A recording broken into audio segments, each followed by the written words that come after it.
L'épisode était assez révoltant à cause du comportement assez surprenant de certaines mamans, en commençant par la mère de Lisa qui est restée là sans rien faire, puis la mère de Abou qui ose dire que c'est à Virginie d'aider Abou à changer. Non mais franchement, on est où là?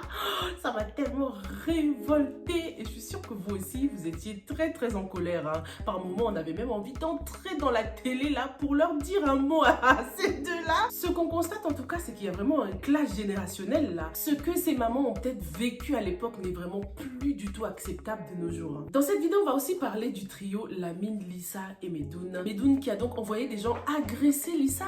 Du coup, on se demande si ce n'est pas lui qui est derrière le cambriolage de la boutique des parents de Lamine. De toute façon, depuis la dernière fois pendant le mariage où il a croisé le regard de Lamine, on se doutait qu'il n'allait pas le laisser en paix, qu'il allait sans aucun doute trouver un moyen de se venger de cet homme qui ose coucher avec sa femme. Medoune, c'est vraiment quelqu'un de despicable.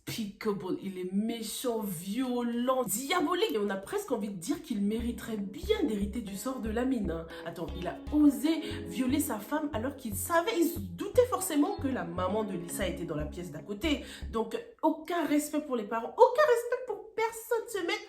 Avant que je continue, surtout n'hésite pas à t'abonner si c'est la première fois que tu passes par cette chaîne. On parle de séries et films afro. Abonne-toi si c'est quelque chose qui t'intéresse et surtout merci à tous ceux qui me suivent depuis un bon moment. I love you guys a lot. Alors, ce qu'on se demande aussi, c'est est-ce que Medoune a l'habitude de faire ça? Est-ce que c'est comme ça qu'il gagne sa vie en volant de l'argent? Est-ce qu'il est chef de gang? Ça voudra dire que toute sa richesse, c'est de l'argent sale en fait. Hein. Et c'est pour une sale fortune comme ça que la maman de Lisa laisse sa fille subir de telles atrocités. Qu'est-ce qui l'empêchait d'appeler la police ou bien d'aller toquer pour qu'il s'arrête quoi? Elle est restée là sans bouger le petit doigt. Franchement, elle a du cœur, hein. C'est presque pas réaliste là. Ah non, ta chair et ton sang, tu la laisses être battue comme ça sous prétexte que c'est son mari qui s'occupe de vous, alors qu'il le fait même pas en ce moment. Parlons aussi de Lamine qui continue à jouer au super-héros. Hein. C'est à cause de lui que Lisa a été prise en flag. Je sais que Lamine est sous l'emprise d'un sort et tout ça, mais je peux pas m'empêcher de croire que même sans ce sort, il aurait le même comportement quoi. Lamine n'a donc pas osé dire à Maï qu'il avait démissionné. J'ai pris 2 mois de congé.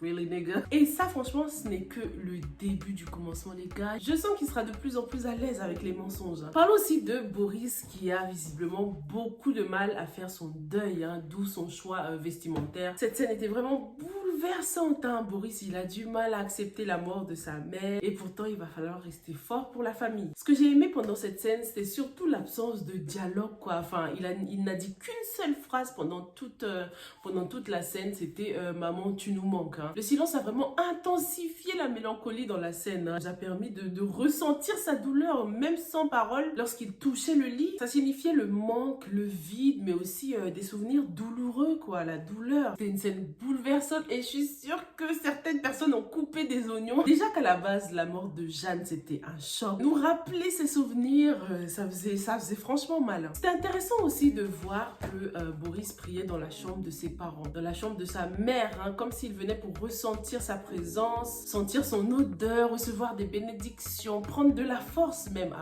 avant d'affronter ses frères et sœurs. D'ailleurs, merci à tous ceux qui m'ont rappelé que Khadija n'était pas la seule fille de la famille. J'avais complètement oublié l'autre grande sœur. Apparemment, elle est toujours en France. Hein. On la voit pas beaucoup d'ailleurs. C'est pour ça que je l'avais même oubliée parce que même pendant la scène du deuil là, dans la première saison, elle n'était pas là. Elle est jamais vraiment là. Pourtant, c'est maintenant ou jamais là qu'elle devrait être avec la famille. Ça se voit qu'ils ont tellement besoin d'être soudés en ce moment, donc je sais pas ce qu'elle fout encore en France. Tous les personnages avec qui elle étudiait à l'étranger, quoi, ils sont de retour au Sénégal, sauf elle. Donc, est-ce que ce personnage a été supprimé? Est-ce qu'on va la revoir? Est-ce qu'il y a une histoire derrière? Dites-moi ce que vous en pensez. On comprend aussi que Bachir n'est jamais vraiment présent en ce moment. Il se lève tôt, il part tôt, il prend même plus le temps de prendre le petit déjeuner en famille. Les repas sont des moments privilégiés dans cette famille. Depuis la première saison, on les montre toujours en train de manger ensemble à table, ce qui symbolisait l'unité et la cohésion qui régnait au sein de la famille, quoi. Donc le fait que Bachir parte le matin sans même prendre le petit déjeuner, ça veut vraiment dire que voilà, cette cohésion a été brisée. La famille n'est plus si unie que ça. Bachir Bachir donne vraiment l'impression qu'il est dans le déni en ce moment.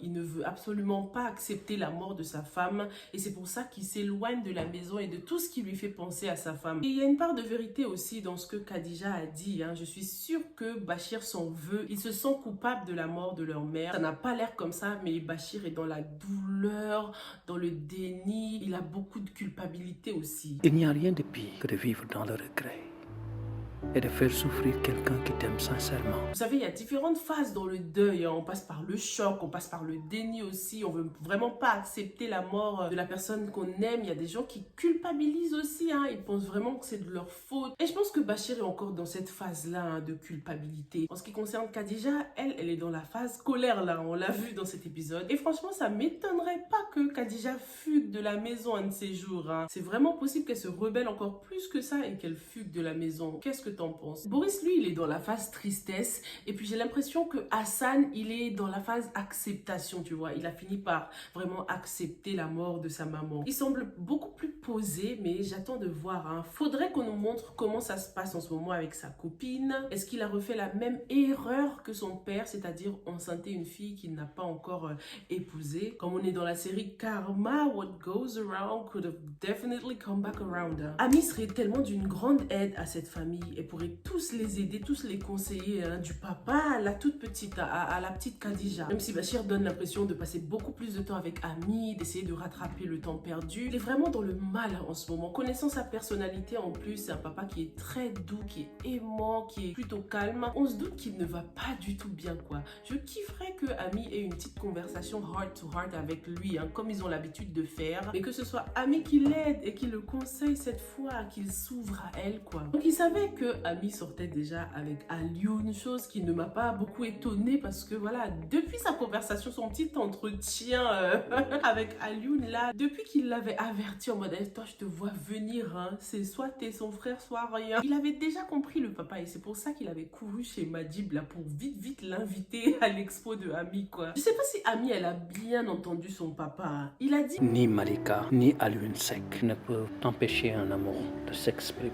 Ni Malika ni Alioune, Ami. Donc ça veut dire que ton petit copain là, tu peux oublier, il y aura ni mariage ni rien. Je sais pas si elle a bien compris ça parce qu'elle était juste étonnée du fait qu'il était au courant. Mais il n'en veut pas, Ami, alors que toi t'es quand même déjà allé voir sa famille à Alioune. Donc c'est pour quand la rupture? Quand est-ce que tu casses avec lui? D'ailleurs, est-ce que vous pensez que Ami avait déjà fait des enquêtes sur Alioune avant de sortir avec lui? Est-ce que vous pensez qu'elle va nous la jouer à la Madjib en mode elle savait déjà qu'il avait un enfant ou pas? Ami, c'est quelqu'un qui donne pas sa confiance facilement et pas à n'importe qui. Donc j'attends le flashback là pour qu'on nous montre réellement comment est-ce que ces deux-là se sont rencontrés jusqu'à ce qu'elle lui fasse autant confiance, quoi. Dans cet épisode, pour une fois, Alioune, il n'était pas en costume cravate, il était en mode détente et il ressemblait à un paparazzi, à un stalker. Tu vois les gens qui te stalkent là. Et ça m'a tout de suite renvoyé du coup à la phrase d'accroche de cette deuxième saison, vivre ou mourir de son désir. Est-ce que Alioune va être un petit ami fou qui ne voudra absolument pas se séparer de Ami et du coup il va la stalker et voilà, devenir un peu foufou? Alors le daron de Ami, il a donné un autre conseil hyper intéressant. Il lui a dit Si tu veux récupérer Anna Eva, essaie aussi de récupérer Machine. un conseil que Malika ne va pas se gêner d'appliquer. Pour récupérer Madjib, c'est sûr qu'elle passera par Anna Eva. Elle a déjà commencé même. On apprend quelque chose d'intéressant et intriguant aussi. C'est que Malika, elle travaille dans le domaine de la protection de l'enfance et elle est psychiatre. Dès que j'ai entendu spécialiser en psychiatrie, j'ai tout de suite pensé à spécialiser en manipulation, spécialiser en retournement de cerveau. Franchement, j'ai peur. J'ai peur que Ami ne perde Anna Eva et Madjib aussi. En plus, ça se voit tellement lorsqu'elle parle, Malika. Ça se voit qu'elle te manipule psychologiquement. Elle te fait dire des choses que tu n'as pas forcément envie de dire. Ça y est, les ondes négatives du tableau du karma là commencent à agir sur la vie de Madjib. Ami a lancé une procédure d'appel. Est-ce que tous les moyens seront bons pour récupérer Anna Eva? Est-ce que cette affaire de garde d'enfants va réveiller le côté sadique de Ami ou pas? Elle a la possibilité d'utiliser utilisé le passé de Majib pour récupérer sa fille, c'est-à-dire son casier judiciaire, son petit passage en prison, son histoire de drogue, tout ça là. Est-ce qu'elle le fera? Je ne pense pas quand même, parce qu'aujourd'hui, Ami est quelqu'un de changé. Et en plus, ça ne fera pas seulement du mal à Majib et à elle-même, mais aussi à bébé Anna qui est maintenant très attachée à son père. Bébé Anna lui en voudra. Elle aura une image super négative d'elle. Donc si Ami utilise le passé de Majib, ça ne fera qu'éloigner bébé Anna d'elle en fait. Carlito s'est fait remettre à sa place là, le pauvre. Depuis le début, il est très défaitiste en ce qui concerne l'affaire Majib et Ami. Il n'arrête pas de répéter qu'il n'y a aucune chance que Ami récupère bébé Anna. Je pense qu'il est surtout réaliste parce que lui, depuis le début, il se base sur les faits, facts, et puis rien d'autre. Day-Marie était remontée. Ah là là, elle est hurt, mais de dingue. D'ailleurs, dans la dernière revue, quelqu'un m'a dit que Day-Marie et Alioune étaient des complices, que c'est Day-Marie qui a envoyé Alioune draguer Ami et tout. Vous pensez que c'est possible ou pas? Alors là, ce serait dingue quand même. Parlons du père de Abou, qui prétend avoir épaulé sa mère. Lui, je le regarde du coin de l'œil depuis que vous m'avez fait remarquer que peut-être que la maman de Abou est une femme battue. La maman aussi, elle a donné des petits conseils. Mais tout ça, c'était vraiment des conversations futiles. Que de la futilité, quoi. Moi, ce que j'aurais kiffé, c'est que les familles parlent ensemble, que les parents d'Abou s'asseyent avec les parents de Virginie et que Abou et Virginie soient présents. Même si ça changera peut-être pas quelque chose, puisque les parents sont pas là en général lorsque Abou frappe Virginie. Mais au moins, ça aurait semblé être quelque chose de beaucoup plus concret, là. Parce que franchement, les conseils du papa et de la maman, là, inutile. C'était d'aucune aide à Virginie, quoi. Le fait déjà que sa mère ait parlé dehors montrait clairement que c'était vraiment une conversation. Parler juste pour parler. Personne n'a vraiment l'intention d'aider Virginie, à part le Wally, là, qui fait vraiment des efforts et ose menacer Abou. Par lui, c'est tout, Les parents souhaitent plutôt que ce soit Virginie qui aide Abou. C'est pas sa mère. Elle doit l'aider professionnellement. Elle doit être là pour lui, le soutenir, l'épauler, l'aider à changer. Attends, mais... Franchement, les mecs comme Abou, là, ils ont de la chance, Ils s'attaquent toujours aux filles les plus douces et gentilles. Jamais à des têtes brûlées, là. Des femmes têtues comme nous, là. Franchement, ce problème est trop pris à la légère dans la famille de Abou, même dans la famille de Virginie, dans leur famille. Lorsque la maman lui parlait dehors, dans un coin, c'était limite, elle voulait cacher le truc, quoi. Genre, vas-y, c'est vraiment à toi de l'aider. Mais de quoi tu me parles? C'est toi qui l'as gâté et c'est moi qui dois l'aider. Virginie, elle n'est pas là pour réparer les erreurs des parents d'Abou. Parce que ouais, c'est trop facile pour la maman de dire que c'est elle qui l'a gâté. Le papa aussi, il a sa part de responsabilité dans l'éducation de Abou. S'il a réussi à l'inculquer des valeurs professionnelles, des valeurs en affaires et tout ça, c'est qu'il pouvait très bien l'enseigner le respect de la femme. Ça passerait même tellement mieux si c'était son papa qui l'enseignait tout ça, comment respecter la femme, au lieu de nous sortir des discours éphémères comme ça. C'était rassurant en tout cas de voir que Virginie ne perd pas le nord. Elle est en mode détective là. Elle a tout de suite demandé... Calme, Sally. On sait que Sally, c'est l'ex-femme de Abou. Apparemment, Abou a arraché Sally à Wally. Wally qui fait Sally, mais est-ce que Sally qui fait Wally? Ou est-ce qu'elle était intéressée par l'argent de Abou? Puisque Wally qui fait Sally, c'est sûr qu'il ne pouvait pas supporter lorsque Abou la battait et la maltraitait. Ça lui faisait vraiment mal au cœur, puisqu'il avait sûrement des sentiments pour elle. Mais c'est bizarre comment tout le monde a l'air d'avoir peur d'en parler, comme si Abou l'avait handicapé à vie, Sally ou un truc comme ça. N'hésitez pas à lâcher vos hypothèses les plus farfelues, les gars. À votre avis, que s'est-il passé avec Sally? Est-ce que Abou l'a rendu handicap à vie?